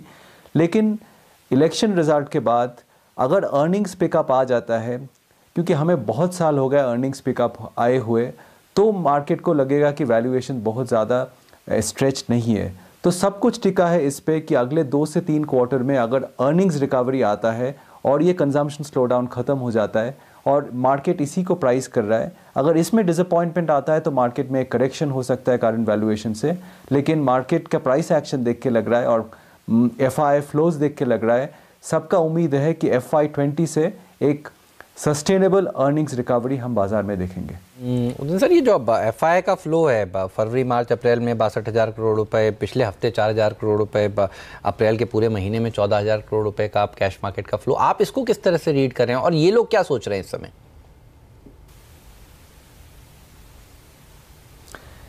देखिए, इसका 3 कारण है। 2 कारण हमें पता है ऑलरेडी कि एक, इलेक्शन रिजल्ट्स को इन्होंने सोच लिया कि जो ओपिनियन पोल बता रहे हैं वही इलेक्शन रिजल्ट होगा, इसके कारण थोड़ा टैक्टिकल पैसा बाजार में आया है।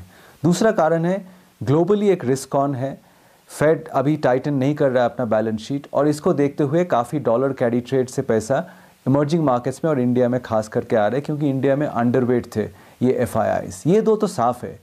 तीसरा कारण जो सस्टेनेबल ड्राइवर है वो है FIs अभी सोच रहे हैं कि 10 साल हो गया इंडिया में कोई अर्निंग्स ग्रोथ नहीं रहा है। मैं आपको एक नंबर देता हूँ, FY 2009 में 10 साल पहले निफ्टी का अर्निंग्स पर शेयर था 250 रुपये। FY 19 में जो अभी ये क्वार्टर में ख़त्म होने वाला है, शायद हम 500 रुपये नहीं क्रॉस करेंगे। 10 साल में 250 से हम 500 तक भी नहीं पहुंच पाएंगे। मुझे तो पिछले 30 साल में ऐसा कोई स्ट्रेच नहीं दिख रहा है कि 10 साल में निफ्टी ने अपना अर्निंग्स को डबल नहीं कर पाया। मतलब 5% अर्निंग्स ग्रोथ रहा है पिछले 10 साल में एवरेज CAGR। इतना खराब अर्निंग्स रिसेशन के बाद FII सोच रहे हैं कि अभी तो मीन रिवर्शन होगा, कम से कम 10 साल इंडिया में अर्निंग्स नहीं आए हैं तो हमने यहाँ कभी देखा ही नहीं। अभी जब अर्निंग्स रिकवरी आएगा तब ये वैल्यूएशन अभी जो एक्सपेंसिव लग रहा है ये सब बिल्कुल बंद हो जाएगा और मार्केट यहाँ से बहुत अच्छा रिटर्न्स देगा, क्योंकि अर्निंग्स पे ही रिटर्न्स टिका है। तो FIs का तीसरा सबसे इंपॉर्टेंट ड्राइवर है, मैं कहूँगा, एक उम्मीद कि FY 20 से निफ्टी अर्निंग्स और ओवरऑल मार्केट अर्निंग्स सुधर जाएगा और इंडियन मार्केट में रिटर्न्स बहुत अच्छा सुपीरियर रिटर्न्स मिलने वाला है। आपने जो बात कही कि मार्केट ऑलरेडी एक चुनाव के नतीजे और आगे के बजट को डिस्काउंट करने की कोशिश कर रहा है, ऐसी क्या खास पॉलिसी इनिशिएटिव्स है जो आप देख रहे हैं चुनाव के बाद, या आप RBI की ओर से कुछ कदम उठाते हुए देख रहे हैं? देखिए, RBI से प्रदीप ऑलरेडी कदम उठ चुका है। जून में शायद और एक रेट कट आ जाएगा।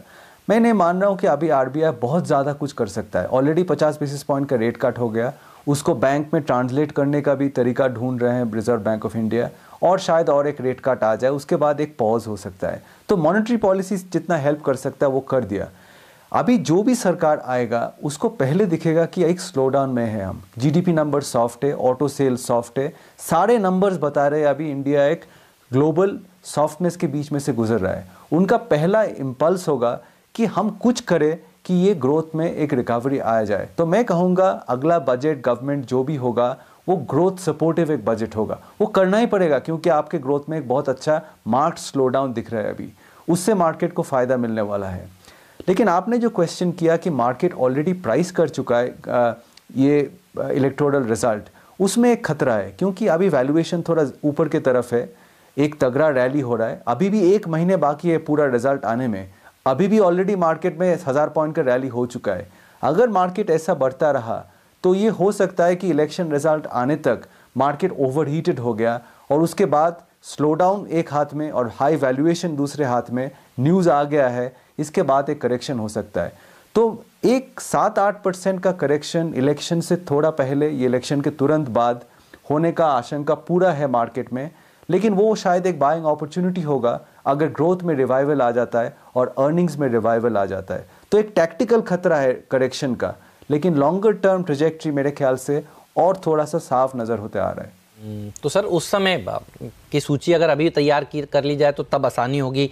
अगर आपको लगता है करेक्शन आता है इलेक्शन के बाद, तो किस तरह के स्टॉक्स, किस तरह की स्टोरीज को आप बाय करेंगे? देखिए, अगर करेक्शन आता ही है तो मैं कहूँगा करेक्शन आप देखेंगे कंजम्पशन नेम्स में, क्योंकि वहाँ पे वैल्यूएशन हाई है और वहाँ पे अर्निंग्स में थोड़ा सा नमी आ सकता है अगले 2 क्वार्टर में, क्योंकि हाई वैल्यूएशन से वो करेक्ट हो सकता है। अगर ऐसे होता है तो मैं कहूँगा कंजम्पशन नेम्स में फिर से खरीदने का एक लॉन्गर टर्म अपॉर्चुनिटी आ जाएगा मार्केट में। और आप देखते रहिए कॉर्पोरेट बैंक में बहुत अच्छा रैली हो चुका है। अगर मार्केट में एक करेक्शन आता है तो कॉर्पोरेट बैंक्स में पुल बैक आ सकता है, लेकिन लॉन्गर टर्म ट्रेजेक्ट्री अगले 3-4 साल के लिए साफ दिख रहा है। वहाँ पे NPA साइकिल तो मेरे हिसाब से ख़त्म हो चुका है। तो कुछ महीने पहले मैंने आप लोग के चैनल में आपसे ये जिक्र किया था कि 3C पे नज़र रखिए, कॉर्पोरेट बैंक्स, कंज्यूमर स्टॉक्स और केमिकल्स। मैं अभी भी कहूँगा कि ये 3C में काफ़ी दम है अगर मार्केट में करेक्शन आता है, और तो ये लॉन्गर टर्म में खरीदने के लिए ये एक अपॉर्चुनिटी है। Okay, corporate bank, consumer stocks और केमिकल्स, ये हैं वो कंपनीज जहां पर आपकी नज़र होनी चाहिए। काफ़ी इशारा काफ़ी है ये समझदार निवेशकों के लिए। बहुत बहुत शुक्रिया उदयन आपका हमारे साथ आज जुड़ने के लिए। तो लौटते हैं बाजार की तरफ। इस समय जो आप ट्रेंड देख रहे हैं, तेज़ी बढ़ती हुई नजर आई है मुझे। जहां तक स्टॉक स्पेसिफिक मूव्स का सवाल है, इंडेक्स भले ही ऊपर के लेवल पर थोड़ा सा आपको अटकते हुए दिखाई दिए हो, निफ्टी और बैंक निफ्टी, मार्केट ब्रेथ अब भी काफ़ी पॉजिटिव। कुछ स्टॉक्स जो अब नज़र में आ रहे हैं उनमें से एक IGL पर आपकी नज़र होनी चाहिए। प्रकाश से रिला रहे हैं, लगता है उन्होंने भी एक ब्रेकआउट स्पॉट किया है, बताइए प्रकाश। यस, काफ़ी हद तक अच्छा लगता है मुझे, मैंने स्पॉट तो किया हुआ है यहाँ पर। इसका मूव मुझे लगता है 325 की तरफ ज़रूर चला जाएगा। स्टॉप होना चाहिए आज का लो क्योंकि अगर थोड़ा साइडवेज एक्शन मिलता है तो एक खरीदारी का मौका मिलता है। बढ़िया मोमेंटम है आईजीएल में। ठीक बात है। तो आईजीएल बढ़िया स्टॉक प्रदर्शन दिखा रहा है और हमारे प्रोड्यूसर साहब पीछे से कह रहे हैं टाटा मोटर देख लीजिए एक बार दोबारा से। तो जब ये 2-2.5% ऊपर खुला था हम तब भी कह रहे थे ये आज फिर से देखिए भागने के लिए तैयार है, बढ़िया प्रदर्शन दिखाएंगे ये दोनों ही स्टॉक्स। ऑटो में सबसे सस्ते करेक्शन के बाद ये शेयर खरीदारी करने के रडार पर सबके आ गए हैं। टीसीएस के अच्छे नंबर्स ने भी टाटा ग्रुप के स्टॉक्स में जान भरी है। टाटा मोटर आपका अल्टीमेट वाला टारगेट एक बार याद दिला दीजिए सबको। 350-400 की टाटा मोटर में। हाँ। डीवीआर भी चलेगा, आप कई दिनों से परहेज कर रहे हैं लेकिन नहीं, मैं एज ए इन्वेस्टर मैं थोड़ा परहेज करता हूँ, बट मेरे को लगता है एक 150-180 वहाँ पे भी देखने को मिल सकता है। चंदन जी भी कह रहे थे थोड़ी देर पहले, बड़े दिनों बाद देखिए क्या जबरदस्त रैली फिर से लौटी है टाटा मोटर। पिछले 1-1.5 महीने का चार्ट दिखाइएगा चंदन जी, आपका टारगेट भी बताइए लंबा वाला क्या है टाटा मोटर डीवीआर पर। जी देखिए, नया ब्रेकआउट हुआ है और 10% का ओपन इंटरेस्ट एडिशन हुआ है। मेरे हिसाब से ये रैली है, मोमेंटम है, इंटेक्ट रहेगा और इस काउंटर में शॉर्ट्स आराम से जिंदगी जी रहे थे। मेरे हिसाब से अब उनकी कवरिंग आना स्टार्ट हो जाएगी। तो ये काउंटर 233 हमारा इमीडिएट टारगेट है और यदि वो होल्ड कर जाता है तो 250-55 के लेवल है, वो शॉर्ट कवरिंग के चलते ही आ जाएंगे। या आप सही कह रहे हैं, ये शॉर्ट्स जो जिंदगी जी रहे थे और इतनी आसानी से बाजार में पैसा बनता नहीं है, तो जब आप बिल्कुल मंदी में आ जाएं तब शेयर इसी तरह के रिवर्सल दे रहा है। आपका अल्टीमेट टारगेट? मुझे लग रहा है टाटा मोटर्स डीवीआर में एक अच्छी अपॉर्चुनिटी है ट्रेडिंग के लिहाज से। टारगेट बताएं सर। मुझे लग रहा है यहाँ पर 116 की तैयारी हो रही है एंड इमीडिएटली 105 का स्टॉप लॉस लगाना चाहिए। 108 के आसपास चल रहा है फ्यूचर्स, तो यहाँ पर ट्रेडिंग अपॉर्चुनिटी अभी भी अवेलेबल है। टाटा मोटर्स का मोमेंटम मुझे लग रहा है 250 तक एक्सटेंड होना चाहिए। 250 तक टाटा मोटर्स जा सकता है और टाटा मोटर्स डीवीआर आपको 116 के टारगेट के साथ तेजी की कॉल इस समय आ रही है। सचिन की ओर से एक स्टॉक समीर आपका फेवरेट ओबेरॉय रियल्टी मुझे दिख रहा है अभी अपने लाइफ हाई के बिल्कुल करीब पहुंचता हुआ नजर आया। 610 के इसके लाइफ हाई थे जो इसने पिछले साल अप्रैल में छुआ था और हम घूमकर वहीं पर लौटे हैं। आज 608 तक के हाईज हमने बनते हुए देखे, दिन के जो हाईज के लेवल है। सचिन कैसे देखते हैं आप इस चार्ट को? ट्रेडर्स के लिए क्या कॉल है आपकी? देखिए ओबेरॉय रियल्टी ओवरऑल स्ट्रक्चर तो काफ़ी अच्छा ही है। इनफैक्ट ये हमारा एक इंट्राडे कॉल था जो अभी बुक हुआ है, तो मुझे लग रहा है यहाँ से अगर इमीडिएटली देखें तो एक हर्डल है अराउंड 610 के आसपास। अगर ये पर्टिकुलर हर्डल ब्रेक हो जाता है तो बड़े स्ट्रक्चर्स पे एक ब्रेकआउट हो जाएगा। जिस तरीके से ओवरऑल प्राइस स्ट्रक्चर्स है, मुझे लग रहा है यहाँ पर 680 तक लॉन्ग टर्म में ये पर्टिकुलर मूव एक्सटेंड होनी चाहिए। तो इंट्राडे के लिहाज से जो प्राइस एक्सपेक्टेशन थी आई थिंक वो आ चुकी है। तो आई थिंक यहाँ पर अभी एक वीकली या फिर डेली कंसिस्टेंट क्लोजिंग चाहिए 610 के ऊपर। उसके ऊपर एक नई तेजी बन सकती है। यस, तो वो टेक्निकली एक बात होती है। समीर आपके टारगेट क्या है अब? मेरा यहाँ पे 580 था इनिशियली और अब रिवाइज करके एक 650-660 तक है, क्योंकि मेरे को लगता है इस क्वार्टर में काफ़ी बड़ा एक सरप्राइज मिलेगा और वो इस स्टॉक प्राइस को काफ़ी पुश कर देगा शॉर्ट टर्म में। और यहाँ पे वैल्यूएशंस अभी भी सपोर्ट करती हैं अगर आप रियल एस्टेट सेक्टर देखें और मुंबई का रियल एस्टेट सेक्टर देखें। और यहाँ पे कैश ऑन बुक्स काफ़ी ज़्यादा है, तो वो भी एक रियल एस्टेट को सपोर्ट कर देता है। ऑलराइट, चलिए तो इस पर रहेगी नज़र। लेकिन एक बड़ी खबर इस समय ब्रेक होगी आपकी स्क्रीन्स पर। MTNL का स्टॉक रखिएगा रडार पर। आज कैबिनेट की अहम बैठक होने वाली है। जी हाँ, आपको लग रहा था अब कैबिनेट की बैठक नहीं है, नहीं, ऐसा नहीं है। कैबिनेट की एक बैठक आज होने वाली है जिसमें सरकारी कंपनी MTNL और BSNL की VRS स्कीम को मंजूरी मिल सकती है। तो ये इम्पॉर्टेंट मीटिंग है कैबिनेट की आज और ये एक इम्पॉर्टेंट खबर जिस पर आपकी नज़र होनी चाहिए। सबसे पहले चलते हैं हमारे संवाददाता असीम मनचंदा के पास जो ये खबर ब्रेक कर रहे हैं। कितनी बड़ी खबर है MTNL के लिए, असीम बताएं। देखिए, दोनों जो कंपनी है BSNL और MTNL दोनों घाटे में चल रही हैं और फिलहाल उनके पास सैलरी देने का भी संकट है। तो सरकार चाहती है कि इनका रिवाइवल प्लान जो है वो लेकर के आया जाए। रिवाइवल प्लान के लिए 3 ऑप्शंस जो है इनके ऊपर विचार जो है वो किया जा रहा है। पहला ऑप्शन जो है VRS देना, दूसरा ऑप्शन जो है जो BSNL और MTNL कंपनियों को दोनों को 4G स्पेक्ट्रम देना और तीसरा ऑप्शन जो है उनकी जो एसेट्स है उनको बेच करके उनको लैंड मोनेटाइजेशन जो है वो करना। तो ये तीनों विकल्पों पर विचार जो है वो किया जा रहा है। दूरसंचार विभाग ने इसके ऊपर पूरी तैयारी जो है वो कर ली है। कैबिनेट नोट बना करके कैबिनेट को जो है पिछले हफ्ते जो है भेज दिया गया था। हमने पिछले हफ्ते ये खबर चलाई थी, कैबिनेट के पास प्रस्ताव जो है भेजा जा चुका है। आज कैबिनेट इसको मंजूरी जो है वो दे सकती है, खासतौर पे कि ये तीनों ऑप्शंस के ऊपर जो है विचार जो है वो किया जा रहा है। VRS के लिए इनको बॉन्ड जुटाने की अनुमति जो है वो भी दी जा सकती है। जो BSNL है वो 6000 करोड़ रुपए के बॉन्ड जो है वो जुटा सकती है। MTNL जो है करीबन 2000 करोड़ रुपए के बॉन्ड जो है वो जुटा सकती है। तो ये 3 स्टेप्स जो है वो लिए जा रहे हैं ताकि दोनों दोनों कंपनियों का रिवाइवल जो है वो हो सके। एक बात बड़ी ये थी कि चुनाव आयोग इसको मंजूरी देगा या नहीं देगा, तो चुनाव आयोग से भी इसके परमिशन जो है सरकार जो है ले चुकी है, तो उसके बाद ये सारा काम जो है वो किया जा रहा है। तो फिलहाल हमें लगता है कि आज कैबिनेट अगर इसको हरी झंडी दे देता है तो ये एक बड़ी राहत होगी दोनों कंपनियों के लिए। ये बहुत ही अहम बात बता रहे हैं इस समय आपके सामने। देखिए इस खबर का असर स्टॉक पे तो आप देख ही रहे हैं, लेकिन चुनाव आयोग का व्यू क्या होगा ये एक अहम बात थी, और इस पर भी तस्वीर साफ हो चुकी है। को काम करना चाहिए, चुनाव आयोग भी समझदार। तो ये इनफैक्ट पिछली कैबिनेट मीटिंग जब हुई थी और हमने कहा था कि ये आखिरी मीटिंग है ऑफिशियली, तब भी ये बात सरकार की ओर से कही गई थी कि अगर कोई जरूरी मुद्दा आता है, कोई जरूरी मसला होता है तो उस पर कैबिनेट जरूर आगे भी मिल सकती है। और वही फिलहाल खास डेवलपमेंट है जो हम आपको बता रहे हैं। 7.5% ऊपर ये स्टॉक फिलहाल चल रहा है समीर, लेकिन एक क्राइसिस की खबर हम सुन रहे थे कि सैलरी देनी भी मुश्किल हो रही थी। अब ये जो रास्ता सरकार ने निकाला है कैसे देखते हैं आप, और शेयर होल्डर्स के लिए क्या मतलब? तो मेरे ख्याल से जिनके पास है उनके लिए एक शॉर्ट टर्म रिवाइवल आएगा, और अगर ये VRS सप्लाई हो जाता है और पूरा कंस्ट्रेन जो है P&L पे वो थोड़ा कम हो जाएगा, तो मेरे को लगता है अगर गवर्नमेंट कंटिन्यूटी है रिजल्ट्स के बाद भी, तो मेरे ख्याल से वहाँ पे अगर रिवाइवल अगर आपको देखना है कंटिन्यूटी ऑफ द गवर्नमेंट में, तो MTNL मेरे ख्याल से एक पोजिशनल प्ले बन सकता है।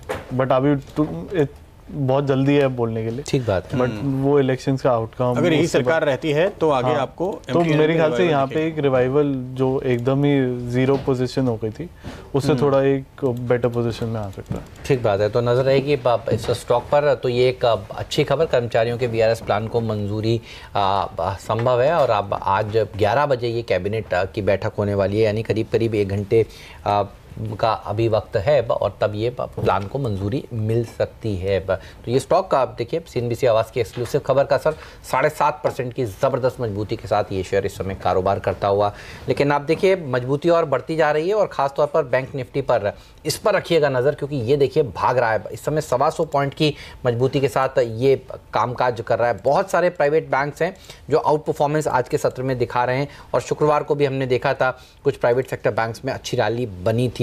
इंडसइंड बैंक देखिए भागता हुआ दमदार प्रदर्शन दिखा रहा है दिन के उच्चतम स्तर पर। कोटक महिंद्रा बैंक देखिए अच्छा प्रदर्शन दिखा रहा है, और ITC भी देखिए टिका हुआ है 300 के स्तरों के ऊपर। एक्सिस बैंक देखिए ये स्टॉक और SBI यहाँ पर भी मजबूती आज के सत्र में देखने को मिल रही है। ICICI बैंक भी लाल निशान से हरे निशान में। तो ये वो कुछ बैंक्स हैं जहाँ पर अच्छी रौनक आज देखने को मिल रही है। और कुछ देर पहले सच्चिदानंद तो कह ही रहे थे कि बैंक निफ्टी में तेजी कर लेनी चाहिए। 30,200 के टारगेट्स हैं ना आपके स्पॉट पे, तो 30,200 के टारगेट्स देखिए आपको देखने को मिलने वाले हैं। तो शुक्रवार को 30,000 छूने के बाद नीचे आया, लेकिन देखिए आज सोमवार को भागता हुआ। बिल्कुल 30,060 का एक पहला पड़ाव था, उसके ऊपर हम निकले हैं। तो अच्छी खबर निफ्टी बैंक के लिहाज से। एक और सेगमेंट जो नजर आ रहा है जहाँ पे अब खरीदारी हो रही है, और बड़ा सेगमेंट है मेटल का, खास तौर पे वेदांता और हिंडाल्को। सचिन इन दोनों चार्ट्स पे नजर डालिए। बाजार खुलने के बाद से अब तक जिन दिग्गज स्टॉक्स में बाइंग आई है, टाटा मोटर्स के बाद ये वो 2 स्टॉक्स हैं जिनमें काफी मजबूती देखने को मिली है। क्या एक ट्रेडिंग का मौका देखते हैं आप? मुझे लग रहा है वेदांता एक कंस्ट्रेंट रेंज में है, 195 193 के आसपास इसे रेजिस्टेंस है, बट नीचे अगर हम देखें तो आई थिंक 183 182 के आसपास इसे सपोर्ट है। तो मुझे लग रहा है इसी दायरे में रह सकता है। इमीडिएटली मैं यहाँ पर कोई फ्रेश बेट्स नहीं लूंगा, हिंडाल्को में वेट करूंगा मैं। एंड हिंडाल्को अगर हम देखें तो हिंडाल्को में क्लियर कट एक रेजिस्टेंस है अराउंड 220 के आसपास, बट आई थिंक जिस तरीके से पिछले 4 दिनों का डेटा है, मुझे लग रहा है वहां पर एक स्विंग बना है। तो ओपन लो आज 210 का है। आई थिंक किसी को अगर ट्रेड करना है तो 210 के स्टॉप लॉस से ही लॉन्ग पोजीशन रखनी चाहिए, एंड 220 के आसपास जैसे ही पहुंच जाता है वहां पर एक बार रिव्यू करना चाहिए। ठीक बात है, इस पर रखिएगा नजर। और मेट्रोपोलिस की लिस्टिंग भी देखिए अच्छी लिस्टिंग अब हो रही है। 880 का इशू प्राइस था, और इशू प्राइस आपके मुकाबले काला साहब कह रहे थे करीब करीब 10% ऊपर ये शेयर खुलना चाहिए। और आप देखिए 958 के आसपास ये अब सेटल हो चुका है। 9% के आसपास की तेजी के साथ ये स्टॉक खुलता हुआ। 925 के आसपास तुलसियान साहब कह रहे थे कि ये स्टॉक अब खुलना चाहिए, और देखिए 960 के आसपास ये स्टॉक इस समय खुलता हुआ। तो अच्छी मजबूत लिस्टिंग स्टॉक में देखने को मिल रही है। इसके चलते फिर दूसरे वाले स्टॉक्स इनके जो पड़ोसी हैं, जो पीयर हैं, डॉक्टर लाल, उसके ऊपर भी नज़र रखें। एक बार दिखाइए डायरेक्टर साहब, डॉक्टर लाल पैथ लैब का स्टॉक का वो किस तरह से प्रदर्शन दिखा रहा है। वो भी भागेगा फिर आज भी भागेगा, और मेरे ख्याल से वो जितना ज़्यादा भाग सकता है आगे जाके क्वार्टरली रिजल्ट्स पे भी, क्योंकि वहाँ पे वैल्यूएशंस अभी भी चीप हैं अगर आप मेट्रोपोलिस को करें कंपेयर, और बैलेंस शीट काफ़ी बेहतर है। तो मेरे को लगता है अगले इसे ले लिया जाए ना अभी। क्या टारगेट है आपका? मेरा 1200 का एक टारगेट है। 1200 का टारगेट। तो डॉक्टर लाल पैथ लैब में देखिए अब तेजी बननी शुरू हो चुकी है, ये जो ट्रेड्स आ चुके हैं इसका असर साफ तौर पर इस स्टॉक पर देखने को मिल रहा है। थायरोकेयर के ऊपर भी नज़र रखिएगा, ये भी इनके पीयर कंपनियां। एक बार डायरेक्टर साहब दिखाइए थायरोकेयर किस तरह से प्रदर्शन दिखा रहा है। थायरोकेयर में तो इतनी मजबूती नहीं जितनी डॉक्टर लाल पैथ लैब में। डॉक्टर लाल पैथ लैब ज़्यादा बढ़िया काउंटर है। टारगेट्स बताइए टेक्निकल चार्ट्स पर क्या नज़र आ रहे हैं आपको डॉक्टर लाल में? मुझे लग रहा है यहाँ पर 1100 का एक अहम हर्डल है, उसके आसपास 1100 1110 के आसपास कैसे ब्रेकआउट होता है उस लिहाज से आगे के टारगेट्स होंगे। पर अभी जिस तरीके से मोमेंटम है आई थिंक 1110 तक जा सकता है, जा ही सकता है इमीडिएटली। 1110 के टारगेट डॉक्टर लाल पैथ लैब पे। और जब से ये इशू आया है, देखिए समीर आपको लगातार कह रहे थे कि आपको डॉक्टर लाल पैथ लैब पे ही नजर रखनी चाहिए, यहाँ पे निवेश करना चाहिए, और एक शानदार मूव आया है जो और भी आगे बढ़ेगा। आज हम IT स्टॉक्स की बात कर रहे हैं खास तौर पे, और L&T टेक्नोलॉजीज इस समय फोकस पे आ रहा है क्योंकि इसके औसत वॉल्यूम का करीब आधा वॉल्यूम आज पहले आधे घंटे के अंदर देखने को मिला है। L&T टेक्नोलॉजीज डायरेक्टर साहब अगर ये स्टॉक आप स्क्रीन पे लाएं, 1695 के लेवल तकरीबन इस समय देखने को मिल रहे हैं। सचिन इसके चार्ट पे जरा नजर डालिए L&T टेक। तब तक समीर आपका कोई व्यू है, आप इसको कैसे रेट करते हैं? मेरे ख्याल से मेरे लिए एक न्यूट्रल सिचुएशन है अभी, क्योंकि अगर आप इनकी मार्जिन्स देखें वो काफ़ी हाई एंड पे आ चुके हैं और वहाँ पे इम्प्रूव करने के लिए स्कोप थोड़ा कम आ जाता है, क्योंकि प्राइसिंग पावर इनकी अभी भी एक लिमिटेड वे में है। तो मुझे लगता है यहाँ पे एक होल्ड की सिचुएशन बनती है। नई पोजीशंस में थोड़ा अवेयर हूँ। काफ़ी ज़बरदस्त आउट परफॉर्मर रहा है ये स्टॉक, लेकिन आप कह रहे हैं कि अभी नहीं, पिछले अगर आप महीने डेढ़ महीने की चाल देखेंगे तो इसने दूसरी IT कंपनीज के मुकाबले कहीं शानदार रिटर्न दिया। सचिन, क्या ट्रेडिंग के लिए अभी जगह बाकी है ऑल टाइम हाइस तक मुझे लग रहा है यहाँ पर ऑलरेडी एक अच्छी रनअप देखी गई है स्टॉक में। 1400 के आसपास से जिस तरीके से कंसिस्टेंटली अप मूव है, 1740 1720 के आसपास एक हर्डल है। तो मुझे लग रहा है वहाँ पर रिवर्ट टू रिस्क थोड़ा फेवरेबल नहीं है। बट किसी के पास अगर यहाँ पर पोजीशन है तो मैं सलाह दूंगा कि होल्ड करने के लिए 1665 के नीचे जब तक अभी स्टॉक आता नहीं है तब तक आई थिंक स्कोप अवेलेबल है 1440 1420 के जोन्स टच करने के लिए। तो मुझे लग रहा है फ्रेश यहाँ पर बेट्स नहीं लेनी चाहिए, बट डेफिनेटली अगर किसी के पास लॉन्ग पोजीशन है तो वो ट्रेलिंग स्टॉप लॉस मैकेनिज्म से होल्ड करनी चाहिए और रिव्यू करना चाहिए जैसे स्टॉक 1720 1740 के रेंज में वीकली बेसिस पे सस्टेन हो जाता है। ठीक बात है, तो इस पर रखिएगा नज़र। बढ़िया प्रदर्शन दिखा रहा है आज। इनफैक्ट सारी मेटल कंपनियों में देखिए क्या तेज़ी देखने को मिल रही है। हिंदुस्तान जिंक, टाटा स्टील, सारी की सारी मेटल स्टॉक्स आउट परफॉर्मेंस दिखा रहे हैं। और देखिए बैंक निफ्टी पर ही रखिए नज़र, ये भागने वाला है और बढ़िया प्रदर्शन देखिए आज जिस तरह से ये दिखा रहा है। अब 30,100 के बेहद करीब 140-45 अंक की बढ़त यहाँ पर देखने को मिल रही है। कुछ और मिड कैप्स जो आउट परफॉर्मेंस दिखा रहे हैं, PC ज्वेलर आज खुलते ही हमने कहा था इसमें कुछ एक्शन देखने को मिल रहा है। देखिए भाग रहा है ये स्टॉक का। इतना ही नहीं, 63 मून्स पिछले सत्र में 20% का अपर सर्किट लगा था। क्या चल रहा है इसमें? और आज भी देखिए 12-13% की मजबूती है। आई थिंक वही जहाँ पे इलेक्शंस आ रहे हैं, सब कुछ हो रहा है, इंटरेस्ट हो गया है, तो कैचअप रैली सबकी एक सिस्टम में रह गई है और उससे ज़्यादा मेरे ख्याल से कुछ नहीं है। पता नहीं है, हाँ, क्योंकि इलिक्विड स्टॉक है तो थोड़ा लेकिन भी अच्छे वॉल्यूम हुए हैं। देखिए आज के सत्र में मैं देख रहा हूँ कुछ 14-14.5 लाख शेयरों का वॉल्यूम हो चुका है। 10 डे एवरेज वॉल्यूम रहता है 3.25 लाख करोड़ शेयरों का। और पिछले सत्र में भी यहाँ पर 20% की तेजी हुई थी। रेन इंडस्ट्रीज एक और स्टॉक है, ये कई दिनों बाद देखिए आज बढ़ते हुए नजर आ रहे हैं। रेन इंडस्ट्रीज में कुछ सुना है आपने? रेन मैंने कुछ सुना नहीं है और मेरे को मिड कैप सीमेंट इतना अच्छा नहीं लगता। गॉडफ्रे फिलिप्स लेकिन एक बार स्क्रीन पर लेकर आइए। यहाँ पर आप आज काफ़ी अच्छे वॉल्यूम के साथ मूवमेंट देख रहे हैं। सचिन, इस स्टॉक पे अब आज के टारगेट क्या होंगे? लगातार तेज़ी का कॉल हमने लिया है और ITC की तेज़ी के साथ साथ इसने उससे कहीं ज़्यादा बेहतर रिटर्न दिए हैं। चर्चा प्रदीप ये भी चल रही है कुछ छोटी सिगरेट इन्होंने ऐसी लॉन्च कर दी है जो कि ITC के कई ब्रांड्स को टक्कर देने लगी है। तो ये खबर है, अब एग्जैक्टली ये मार्केट में बज़ है। अब एग्जैक्टली क्या है ये न्यूज़, ये मेरे को पता नहीं, लेकिन इस बज़ के चलते देखिए ये स्टॉक बढ़िया प्रदर्शन दिखा रहा है।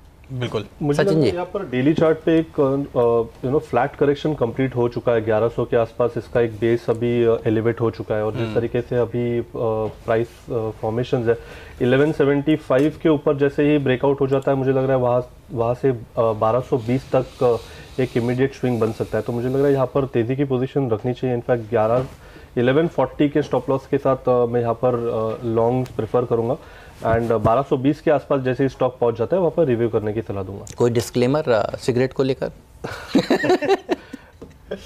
नहीं देना चाहूँगा। नहीं देना चाहेंगे, चलिए तो आप समझदार हैं। चलिए शुक्रिया आपका इस चर्चा में शामिल होने के लिए। सचिन जी, कालरा साहब, धन्यवाद बढ़िया स्टॉक्स आज फिर से हमें बताने के लिए। प्रदीप, यहाँ पर आपसे विदा लेंगे, मेरे साथ जुड़ेंगे हमारे शैल भटनागर जी, जो कि मेरठ से और दिल्ली से कुछ खास लेकर आए होंगे हमारे लिए, हमें पूरी उम्मीद है।